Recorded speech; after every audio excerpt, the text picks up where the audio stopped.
So అయితే ఇప్పుడు కోన గారి మాటలు విందాము. కోన వెంకట్ గారు ప్లీజ్. అందరికీ హ్యాపీ న్యూ ఇయర్. జనరల్గా మన సముద్రంలో ముత్యాలు దొరుకుతాయి, మీ అందరూ తెలుసు. ఎంత లోతుకి వెళ్తే నాకు అమెరికాలో ఆణిముత్యాలు దొరికాయి. అమెరికాలో దొరికిన ఎన్నో ఆణిముత్యాల్లో ఒకటి ప్రవీణ్ లక్కరాజు, ఒకటి శివ తుర్లపాటి, ఇంకొకటి మా లిరిసిస్ట్ శ్రీజో. మీ అందరికి ఫేవరెట్ సాంగ్ అడిగి అంటే మీ బాగా అంటే నేను యూఎస్కి వెళ్ళినప్పుడల్లా ఒక్కొక్క ఆణిముత్యాన్ని నేను తీసుకొస్తూ ఉన్నాను, ఇంపోర్ట్ చేసుకున్నా. అలాగ చాలామంది తెచ్చాయి ఇప్పటికీ. సో అలాగా నాకు ఫస్ట్ నేను ఒక షార్ట్ ఫిల్మ్ చేయాలని నేను ఒక హాలిడేకి వెళ్ళినప్పుడు ఖాళీగా ఉండలేక అనుకున్నప్పుడు నేను ఒక షార్ట్ ఫిల్మ్ చేశా. దాని పేరు రామ్ అండ్ జూలియట్. సో దాంట్లో సాంగ్స్ కూడా పెట్టా. ఆ సాంగ్స్ అప్పుడు కాంటాక్ట్ చేసింది, అప్పుడు నాకు పరిచయం అయిందే శివ. అలాగా ఐ థింక్ ఇట్ వాజ్ 2008, 2009. అప్పటి నుంచి శివతో ట్రావెల్ మేము చేసిన అన్ని మూవీస్లో తనకి. సో చాలామందికి డ్రీమ్స్ ఉంటాయి. నేను నా దీంట్లో చెప్తుంటా, మనీష్ ఇండస్ట్రీ వచ్చిన ఈరోజు ఉన్న ప్రతి వాళ్ళు వాళ్ళకి ఏంటంటే వాళ్ళు స్టడీస్ అప్పుడు, డిగ్రీ అప్పుడు, తర్వాత జాబ్ చేయాల్సి వచ్చినప్పుడు ఇంట్లో నుంచి ఒక ప్రెషర్ ఉంటుంది. మైండ్కి హార్ట్కి ఒక వార్ ఉంటుంది, యుద్ధం. యువర్ హార్ట్ సేస్ నీకు నచ్చిన పని చేయి, యువర్ మైండ్ సేస్ నీకు వచ్చిన పని చేయి. ఇంట్లో వాళ్ళు నీకు జాబ్ వచ్చింది చెయ్యి. సో మనం లైఫ్లో త్వరగా సెటిల్ అవ్వాలంటే మనం ఏదో ఒక ఉద్యోగం వెతుక్కోవాలి. Passion will take a back seat. అలాగా అమెరికాలో ఉన్న 90% మంది నాకు తగిలిన వాళ్ళు ఉన్న ఎన్ఆర్ఐస్, సాఫ్ట్వేర్ ఇంజనీర్స్, దాంట్లో చాలామంది ఇప్పుడిప్పుడే మైగ్రేట్ అయిపోతున్నారు. ప్రవీణ్ కూడా ఇప్పుడు టోటల్గా వచ్చేసాడు ఇక్కడికి ఆఫ్టర్ 18 ఇయర్స్, 20 ఇయర్స్ తర్వాత. అంటే వాళ్ళ ప్యాషన్, వాళ్ళ యాక్చువల్ సినిమా. కానీ నేను దాంట్లో ట్రై చేసుకుంటానంటే నేను అన్ని లక్షలు పెట్టి చదివించి ఇంజనీరింగ్ చేయించి నువ్వేంటారా ఇక్కడ సినిమాని కృష్ణనగర్లో నువ్వు బజ్జీలు అమ్ముకుంటావు చివరికి అని ఇంట్లో వాళ్ళు బలవంతంగా తోస్తే వెళ్ళిపోయిన బ్యాచ్లు ఎంతోమంది ఉన్నారు. అలాగే ఇంకా ఇక్కడ రాదులే మనకి ఛాన్స్, ఇంత కాంపిటేటివ్ వరల్డ్, దీంట్లో ఇంపాసిబుల్ అని ఆ నమ్మకం పోయి, బట్ ప్యాషన్ మాత్రం చావదు, అది మనతో పాటే వస్తుంది. అలా వెళ్ళిన ఎంతోమందిలో కొద్దిమందిని నేను అక్కడ మీట్ అవ్వగలిగాను. సో నేను వాళ్ళకు ఛాన్స్ ఇవ్వగలిగాను. వాళ్ళల్లోనే వీళ్ళందరూ ఉన్నారు. And now coming back to Gitanjali అన్నది నాకు గీతాంజలి అప్పటికే నాకు చాలా సినిమాలు అప్పటికే ఐ థింక్ అరౌండ్ 45 ఫిలిమ్స్ అయిపోయాయి, ఇంక్లూడింగ్ అమ్మ నాన్న, తమిళమ్మాయి, ఢీ, రెడీ, దూకుడు, బాద్షా, అదూర్స్, ఇక అవి ఇవేరు కాదు, అన్నీ అయిపోయినాయి. అయిపోయిన తర్వాత కమర్షియల్ ఫిలిమ్స్ చేస్తూ ఒక ప్రవాహంలో కొట్టుకుపోతూ ఉన్నప్పుడు దాని నుంచి బయటకు వచ్చి మనం అంటూ ఒక గుర్తింపు యాజ్ రైటర్గా వచ్చింది. దాన్ని ఒక కాన్సెప్ట్ ఫిలిమ్స్ ఏదో ఒకటి ఒక ట్రెండ్ సెట్ చేసి ఫిలిం ఏదైనా చేయాలి అన్నది, వితౌట్ నెంబర్ గేమ్ అన్ని కోట్లు కలెక్ట్ చేసింది, అక్కడ అన్ని థియేటర్స్లో ఆడింది. ఇటువంటి ట్యాగ్ లైన్స్ లేకుండా ఒక మంచి ఫిలిం చేయాలి అనుకున్నప్పుడు నా దగ్గరికి అప్పుడు వచ్చాడు సీను. గీతాంజలికి ఆద్యుడు సీను ఆ రాజ్ కిరణ్ అని ఆ డైరెక్టర్ని తీసుకుని వచ్చాడు. వచ్చి అన్న, అప్పటికే ఏంటి సీన్లో ఉన్న ఒక గొప్ప క్వాలిటీ ఏంటంటే తను మంచి స్టోరీ విన్నా, ఒక టాలెంట్ తను చూసినా, తన పరిచయం అయినా వాళ్ళకి ఎలాగోలాగా లైఫ్ ఇవ్వాలి, వాళ్ళని ప్రపంచాన్ని పరిచయం చేయాలనుకునే ఒక గొప్ప క్వాలిటీ ఉంది. That comes out of passion for cinema. అలాగ సీను ఆ డైరెక్టర్ని తీసుకుని ఒక స్టోరీ తీసుకుని నా దగ్గరికి వచ్చాడు. అప్పుడు తను Gitanjali it was a pure horror film, pure horror అది. అప్పుడు ఆ కథ చెప్పాడు నాకు. నేను చెప్పినప్పుడు సీన్తో అన్నాను, సీను నాకు స్టోరీ ఉన్న పాయింట్ నచ్చింది, బట్ నేను serious horror films is not my cup of tea. అది నా టేస్ట్ కాదు, నేను దానికి న్యాయం చేయలేను. ఇది కన్నా హారర్ కామెడీ అయితే చేద్దాం అంటే మీ ఇష్టం సార్, మీరు ఏమన్నా చేయండి, మీకు ఈ పాయింట్ నచ్చింది కదా, స్టోరీ నచ్చింది కదా, 100% చేద్దామని అప్పుడు దాని హారర్ కామెడీ కింద ఇది మార్చి అప్పుడు ఇది చేయడం జరిగింది. దానికి అప్పుడు అదే టైంలో సీతమ్మ వాకిట్లో సిరిమల్ల చెట్టు రిలీజ్ అయింది కదా, అప్పుడు రిలీజ్ అయింది కదా. యా కాదు కాదు నీ ఫిలిం సీతమ్మ వాకిట్లో బల్బు కూడా అయిపోయింది. కరెక్ట్ బల్బు అది అయింది. అప్పుడు దీనికి ఆ క్యారెక్టర్ చాలా ఇంపార్టెంట్. దాంట్లో ట్విన్స్ ఉంటారు కదా, సిస్టర్స్.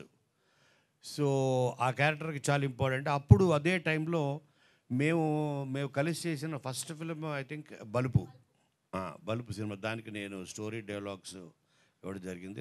Block buster. దాంట్లో ఒక క్యారెక్టర్ ఉంటుంది, తిరు చేసిన క్యారెక్టరే సినిమాకి సోల్ బల్బులో.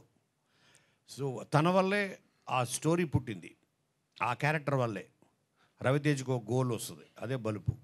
ఆ క్యారెక్టరు మా గీతాంజలిలో ఉన్న క్యారెక్టరు చాలా దగ్గరగా ఉంటాయి. అందుకనే తను పర్ఫెక్ట్ అని నాకు అనిపించి అలాగా గీతాంజలి టేక్ ఆఫ్ అయింది. అయిన తర్వాత అప్పుడు ఈ రోజుకి 10 years అయిపోయింది. 10 years కూడా ఈ రోజుకి అందరూ రాజేష్ని శంకర్ని చూస్తే ఆత్రేయ ఆరుద్ర అంటున్నారు, వాళ్ళ అసలు పేర్లు. సో అంత ఇంపాక్ట్ హారర్ కామెడీస్లో ఐ క్యాన్ ప్రౌడ్లీ సే ఇది ఒక trend setter Geethanjali, 100% trend setter. So scene ఒక కారణం అయితే ఇంకొక కారణం ఈ సినిమా తీయించడానికి ఇంకొక కారణం ఎంవివి సత్యనారాయణ గారు. సో ఆయన కూడా first take off debut as a producer is already MVV builders అని నెంబర్ 1 ఇన్ వైజాగ్. సో ఆయన సినిమా అంటే ప్యాషన్ ఆయన కూడా ఇక్కడ మధు ఫిల్మ్ ఇన్స్టిట్యూట్లో చేసి వెళ్ళినాను, పూరికి వీళ్ళందరికీ క్లాస్మేట్. సో అలాగా ఆయన సార్ అని ఒక సినిమా చేద్దాం అంటే కరెక్ట్. సినిమా పిచ్చి వాళ్ళే ఉంటారు ఇక్కడ ఉన్న వాళ్ళు అందరూ కూడా, కెమెరా గారు కూడా వాళ్ళే. సినిమా ఇండస్ట్రీలో వచ్చేది సినిమా పిచ్చి వాళ్ళే వస్తారు, ఇంక్లూడింగ్ లైట్ మెన్లు కూడా. అందుకని సినిమా అన్నది చాలా గొప్పది, ఎందుకంటే అందరినీ లైక్ మైండెడ్ పీపుల్ని ఒక దగ్గర చేరుస్తుంది, అంత గొప్ప శక్తి ఉంది సినిమాకి. అలాగే గీతాంజలి మా అందరికీ, నాకు ఎస్పెషలీ యాజ్ రైటర్గా అప్పటికే ఏంటి మన మీడియా మిత్రులు కొంతమంది రాయడం స్టార్ట్ చేశారు, టెంప్లెట్ ఇక నువ్వు బకరా కామెడీలు వదలవా అనేసి ఆ దూకుడులో అది ఢీ నుంచి నువ్వు పట్టుకున్నావు. ఇలాగా పీపుల్ స్టార్టెడ్ ఓ టెంప్లెట్ అయిపోయింది. నీది డీలో కూడా బ్రహ్మానందాన్ని బకరా చేయడం, మళ్ళీ రెడీలో అదే, మళ్ళీ కింగ్లో అదే, ఇలాగని. బట్ అవి సక్సెస్ అవుతూ ఉన్నప్పుడు నేను ఎందుకు వదలాలి అని దాంట్లో ఇంకొక ఏదో నేను డెవలప్మెంట్ చేసుకుంటూ వచ్చా. బట్ వాటన్నిటినీ పక్కన పెట్టి అంతకన్నా గొప్ప పేరు తీసుకొచ్చిన సినిమా నాకు గీతాంజలి. సో దానికి కారణం ఇగో వీళ్ళందరూ. అంజలి నెంబర్ 1, తను నిజంగా చెప్పాలంటే ప్రాణం పెట్టి చేసింది. అలాగే సీను, రాజేష్, వీళ్ళందరూ, శంకర్, వీళ్ళందరూ. అండ్ ఎస్పెషలీ దానికి అప్పుడు నేను ఎస్పెషలీ హారర్ బ్యాక్డ్రాప్ ఫిలిమ్స్కి చాలా ఇంపార్టెంట్ 2 things టెక్నీషియన్స్లో, అపార్ట్ ఫ్రమ్ లైక్ డైరెక్టర్ కాకుండా. Number 1 is camera. దానికి సాయి శ్రీరామ్. ఆ సాయి శ్రీరామ్ ఎంత హెల్ప్ అయ్యాడో అంతకు మించి హెల్ప్ అయ్యాడు మాకు సిద్ధార్థ్. చాలా ఇంపార్టెంట్. అంటే ఆ మూడ్ సెట్ చేయడం, మనని ఆ ప్రపంచంలో తీసుకెళ్ళడం. మనం థియేటర్లోకి వెళ్ళిన తర్వాత అది తను చాలా డీటెయిలింగ్గా చేశాడు. తన ఆ కలర్ టోన్స్ కానీ everything, colour palette, everything. Number 1 అదైతే. Number 2 music. అప్పుడు నాకు ప్రవీణ్ లక్కరాజు ఎంత హెల్ప్ అయ్యాడో, ఆ సినిమా తనకి ఎంత హెల్ప్ అయిందో తెలియదు కానీ తను మాకు చాలా హెల్ప్ అయ్యాడు. సో తనని పరిచయం చేసింది. అలాగే నాకు ఆ మూవీలో నేను డెఫినెట్గా మిస్ అయింది గీతాంజలిలో చోటాకే ప్రసాద్ని యాజ్ అ ఎడిటర్గా. సో ఎందుకంటే తనలో ప్రతి టెక్నీషియన్లో ఒక స్క్రీన్ ప్లే రైటర్ ఉంటాడు. అది వాళ్ళకు కూడా తెలియదు అది స్క్రీన్ ప్లే అని. స్క్రీన్ ప్లే అంటేనే ఇవన్నీ మిక్స్ చేస్తేనే screenplay. Camera is part of screenplay, dialogues are part of screenplay, everything, camera, music, editing, ఇవన్నీ స్క్రీన్ ప్లే కిందకే వస్తాయి. అంటే కథని చెప్పడానికి వాడే టూల్ అది ఏదైనా సరే ఈజ్ దాన్ని స్క్రీన్ ప్లే అంటాం. ఆ screenplay like is not just one line order. ఆ కథను చెప్పడానికి వాడే ప్రతిదీ. అలాగే వీళ్ళందరూ part of the screenplay, వీళ్ళందరూ part of this beautiful creation called Geethanjali మళ్ళీ వచ్చింది. సో ఆ వన్ మీద మీరు అన్నా కదా ఇందాట 10 years పట్టింది. ఎందుకంటే ఎక్స్పెక్టేషన్స్ దాని మీద ఉంటాయి. ఆ తర్వాత నెంబర్ ఆఫ్ ఫిలిమ్స్ బిజీ అయ్యి ఇది చేయాలి చేయాలి చేయాలి చేయాలి. అంజలి మేము ఎప్పుడు కలిసిన సీను మేము గీతాంజలి 2 ఎప్పుడండి అని. నేను almost I think 3 years back నిశ్శబ్దం అనే సినిమా చేస్తున్నప్పుడు అమెరికాలో నేను తనకు చెప్పా అంజలికి, గీతాంజలి 2కి ఇప్పుడు నాకు మెయిన్ పాయింట్ దొరికింది, కథకి ఓ టేక్ ఆఫ్ దొరికిందని చెప్పా. కానీ సార్ అప్పుడు మీరు అందరూ అమెరికా వెళ్ళి చేస్తాం అన్నాం, కానీ అమెరికా నుంచి డైరెక్టర్ అని తెచ్చి చేశారండి సార్. అదే కదా, మమ్మల్ని అందరిని అమెరికా తీసుకెళ్తానని. ఎగ్జాక్ట్లీ. సో దీని యాక్చువల్గా బ్యాక్ డ్రాప్ గీతాంజలి 2 యుఎస్లో ఉంటుంది అనుకున్నాం. ఆ స్టోరీ రాసినప్పుడు నిశ్శబ్దం చేసినప్పుడు 2018లో అప్పుడు తట్టింది కథ. సో ఎందుకంటే దీని మీద ఉన్న ఎక్స్పెక్టేషన్స్ నాకు తెలుసు. బట్ ఆ బ్యాక్ డ్రాప్ని ఫ్రమ్ అక్కడి నుంచి అమెరికా నుంచి ఊటీకి మార్చాం. దానికి కారణం ఏంటంటే టెక్నికల్గా దీనికి సపోర్ట్ కావాలి. హారర్ అంటే in terms of lighting, equipment, ఇవన్నీ అక్కడ దొరకవు టెక్నీషియన్స్. ఇన్ని ప్రాక్టికల్ ప్రాబ్లమ్స్ని ఆలోచించి మెయిన్ వీళ్ళు డేట్లు ఈ వీళ్ళందరూ వీళ్ళందరూ సో అలాగా దాన్ని ఇక్కడ తీసుకురావడం జరిగింది. అలాగే బ్యూటిఫుల్ ఎడిషన్స్ జరిగాయి. గీతాంజలి మళ్ళీ వచ్చి ఇందులో ఆ బ్యూటిఫుల్ ఎడిషన్సే వీళ్ళు సత్య ఇందులో, అలాగే సునీల్ యాజ్ నిన్న లుక్ రివీల్ చేసాం, కిల్లర్ నాని. సో వీళ్ళందరూ అలాగే మన రవికృష్ణ, అలాగే మలయాళం ఇండస్ట్రీ నుంచి రాహుల్ మాధవ్ అనే ఒక యాక్టర్ని పరిచయం చేస్తున్నాం. ఓకే, తను ఇందులో లేడు, తనకు ఒక సపరేట్ ఇంట్రో లుక్ రివీలింగ్ ఉంది. Like he's like Fahadh Faasil, అంత వెరీ గుడ్ యాక్టర్. సో అలాగే Ali plays a very very very key role. అలా beautiful editions, number of layers, అటు కామెడీ మీరు ఏదైతే ఊహించి వస్తారో దాన్ని 100కి 100 మిమ్మల్ని సాటిస్ఫై చేసి థియేటర్ నుంచి వీళ్ళందరూ కలిసి మిమ్మల్ని సాటిస్ఫై చేసి నవ్వించి కింద పడి దొర్లించి మిమ్మల్ని బయటికి పంపిస్తారు, నో డౌట్. ఇందులో అంటే అంత కాన్ఫిడెంట్గా ఈ సినిమా ఆల్రెడీ కట్ చేసిన ఫస్ట్ మాట్లాడు కదా ప్రసాద్, వీళ్ళందరి ఫేస్లో చూడండి ఆ కాన్ఫిడెన్స్ కనబడుతుంది మీకు. ఎందుకంటే సినిమా వీళ్ళు చేసిన వాళ్ళే కాదు, చూసిన వాళ్ళు కూడా. సో కాబట్టి దీనికి biggest asset once again thank you Anjali. And అప్పటికి ఇప్పటికీ నేను చూస్తే ఇదేంటి వీళ్ళు ఇంకా 10 years తర్వాత మళ్ళీ నేను ట్రైలర్ చూస్తే యాజ్ ఇట్ ఈజ్ ఉన్నారు. ఎట్లా వీళ్ళు దే స్టాప్డ్ ఇన్ టైం, వాళ్ళు fantastic. So great job guys. ఇంకా చాలా ఈవెంట్స్ ఉంటాయి, మళ్ళీ మాట్లాడుకుందాం. అండ్ ఇక్కడ లేని వాళ్ళు కూడా అందరూ they have done a great job.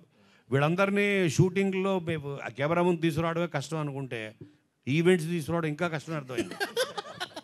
నేను అందుకే వద్దురా బాబు అనుకున్నాను. నేను ఇంతమంది కానీ స్టోరీ డిమాండ్ చేసింది, ఏం చేద్దాం. ఆ స్టోరీ డిమాండ్ చేయడం వల్ల అంతమందిని పెట్టుకున్నాం. వాళ్ళు రారు, వాళ్ళు షార్ట్కే రారు, ఈవెంట్కి ఏమొస్తారు చెప్పండి. సో అందుకని ఆ పోస్టర్లో పెట్టేశాం. వాళ్ళందరూ ఇక్కడే ఉన్నట్టు ఈవెంట్లో ఉన్నట్టు ఊహించు.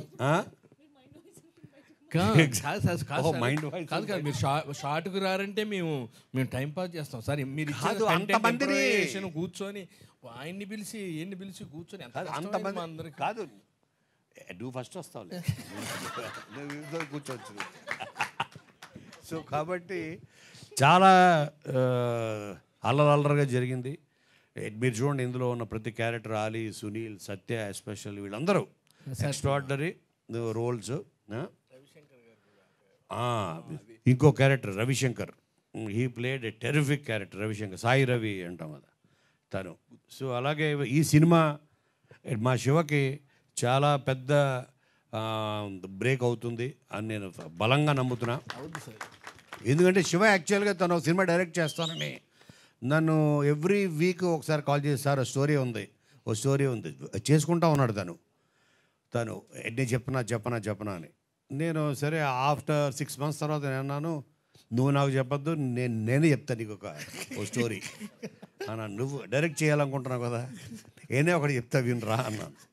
అలాగా తనకి ఇవ్వడం జరిగింది. సో మళ్ళీ మన టాలీవుడ్కి ఇంకొక ఫెంటాస్టిక్ డైరెక్టర్ మనకి పరిచయం కాబోతున్నాడు, తనే Shiva. So thank you everybody. ఇంకా కమింగ్ ఈవెంట్స్లో చాలా షాండ్లర్లో క్యారెక్టర్ ఉంది, ఆ మెట్లో క్యారెక్టర్ ఉంది, ఆ కిటికీల్లో క్యారెక్టర్లు ఉంటాయి. So thank you so much అందరికీ. Wait for the teaser. Mostly మేము ఫస్ట్ టీజర్ ఆ పొంగల్కి లాంచ్ చేయాలని ప్లాన్ చేస్తున్నాం. మీకు దాంతో అర్థమైపోద్ది, గీతాంజలి మళ్ళీ వచ్చింది కాదు, మళ్ళీ రావాలని ఉద్యమాలు చేస్తారు. Thank you so much. ఇదే సార్ సీను ప్లీజ్ ఇట్రా. సీను ఈ సినిమాకి బిగ్గెస్ట్ అసెట్. బిగ్గెస్ట్ అంటే అసలు అన్బిలీవబుల్. నేను షాక్, ఎందుకంటే నేను ఇప్పటికి 55 films చేశా యాజ్ రైటర్గా, అండ్ యాజ్ ప్రొడ్యూసర్గా 6 films. కానీ నాకు ఒక మనిషి తను 100% డెడికేషన్ పెట్టి చేస్తే ఇంత వస్తుంది అవుట్పుట్ అని నేను ఫస్ట్ టైం ఇంతమంది టాప్ ఆర్ట్ డైరెక్టర్స్ తోటి, ప్రొడక్షన్ డిజైనర్స్తో పనిచేశాను. And scene is the best asset for Gitanjali. Thank you very much. యాక్చువల్గా గీతాంజలి ఫస్ట్లో నేను గీతాంజలి అనే క్యారెక్టర్ని లవ్ చేయడానికి ప్రయత్నం చేస్తాను. అవును. సరే ఈ సినిమాలో నాకు ఆల్రెడీ పెళ్ళి అయిపోద్ది, కానీ దీంట్లో అలా ప్రయత్నం చేసిన క్యారెక్టర్ గురించి నాకు చెప్పలేదు కోపంతో. ఫోన్లే బాగోదని చెప్తున్నారు. రవి బ్రో కూడా బాగానే. ఇంకోటి నా మేకప్ మ్యాన్ నారాయణను మా డ్రైవర్ వచ్చారు, ఒక్కడని విజిల్ ఏరే వాళ్ళు చూడు ఎట్లా వేసుకుంటున్నారు వచ్చినప్పుడు. అసలు మీకు తెలియదు, ఎప్పుడన్నా నా గురించి చెప్పినప్పుడు మీరు అది ముందే ఎక్స్ట్రా పేమెంట్ చేసి చెప్పుకోవాలండి. ఇప్పుడు మీరు మైక్లో చెప్తే అరే ఎక్కువ బిల్లు ఎక్కువ వస్తుంది. Thank you so much.